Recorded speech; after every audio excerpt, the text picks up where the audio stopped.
이런 것처럼 우리가 인맥을 왜 구축해야 하나요? 하는 사람들에게 제가 드리고 싶은 이야기가 필요가 있다라는 겁니다. 중국 속담 중에 천하를 얻으려면 천기, 하늘의 기운, 지기, 땅의 기운을 얻고 마지막 세 번째가 사람의 기운, 인기를 얻어야 된다는 겁니다. 그래서 요즘 인기 연예인들이 뭐 다른 그 어떤 정치인이나 그 어떤 작가보다도 사실 인기가 있죠. 예전에는 딴따라라고 해서 굉장히 폄하했었는데요. 요즘 굉장히 뭐 전 세계가 인기가 높죠. 그런 이유가 이런 부분이 있다는 겁니다. 물론 우리가 뭐 천하를 얻는 그런 일까지는 아니어도 인맥을 조금 더 단단하게 만들 필요가 있다는 겁니다. 첫째, 조금 간절해야 됩니다. 내 마음이 간절하게 그런 좋은 사람을 만나고 싶다는 마음이 있어야 되고요.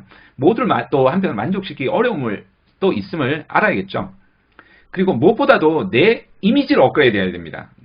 그러기 위해서 내 역량을 좀 업그레이드 해야 되고요. 당연히 내 그릇도 키우고, 한 분야에 딱 전문성이 이제 구축되기 시작하면 사람들이 이제 부르기 시작합니다. 실제로 좋은 것 중에 하나가 전문성을 구축하는 겁니다. 그래야지 먼저 막 오버하면서 안 다가가도 사람들이 자연스럽게 다가오는 이런 부분들이 있거든요.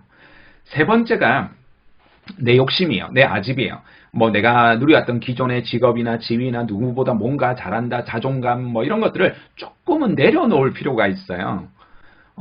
그리고 키맨이라는 게 있어요. 우리가 이제 던바의 법칙이라고 해서 한 150명 정도 우리가 살아가면서 평생도록 알게 되고, 그 중에 이제 6단계만 거치면 세상에 어떤 사람들과도 연결이 된다라고 하는데요. 근데 그 중에 이제 키맨들이 있어요. 이 키맨들이 굉장히 중요한 사람들을 이제 연결하는 사람들이 있어요. 그러니까 이런 사람들하고 네트워킹을 하는 것이 굉장히 중요합니다. 이 키맨이 굉장히 많은 사람들 알기 때문에 연결하는 겁니다.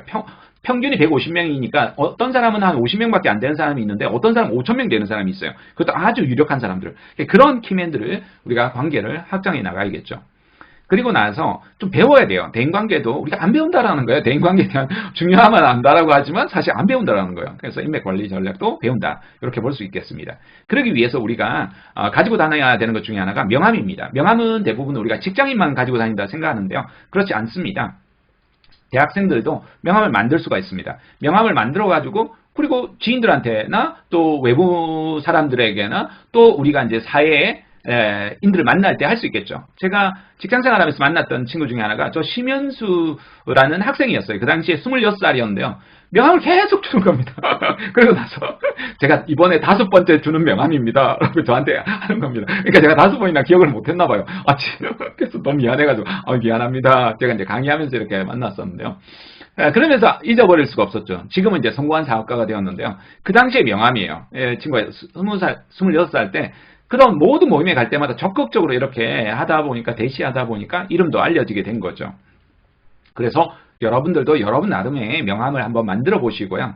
명함도 비싸지도 않아요. 취업 명함도 마찬가지예요. 내가 이제 9학년이 되었을 때도 친인척한테도 마찬가지로 뭐 인맥으로 뭐 끈으로 이렇게 들어가는 것이 아니라, 이런 일자리가 내가 이런 일을 잘하는데 이런 일자리가 없느냐 이렇게 물어보다 보면, 요즘은 이제 이걸 네트워킹이라고 해서 뭐 그런 다단계가 아니라 네트워크를 통해서 주변에 있는 사람들을 추천해 주는 제도들이 이제 조직 내에 있거든요. 추천해 주신 분에게 회사에서 비용까지 주는 이런 부분이 있단 말이에요. 그럴 때마다 이제 있을 수 있으니까요. 우리가 그런 주변의 선배, 후배, 동료들에게도 자기가 뭘 할 수 있는지 명함을 나눌 수가 있겠죠. 그런 식으로 여러분 명함을 만들어 보는 겁니다. 자기 이미지를 만들어 보고, 여러분의 캐치플레이, 여러분이 하고 싶은 직무, 연락처, 그 다음 여러분 주요 경력이나 주요 자격이나 주요 활동이나 주요 경험들을 이렇게 쫙 나열해 보는 겁니다. 미니 이력서죠. 이런 걸 바탕으로 계속해서 연결해 보는 겁니다.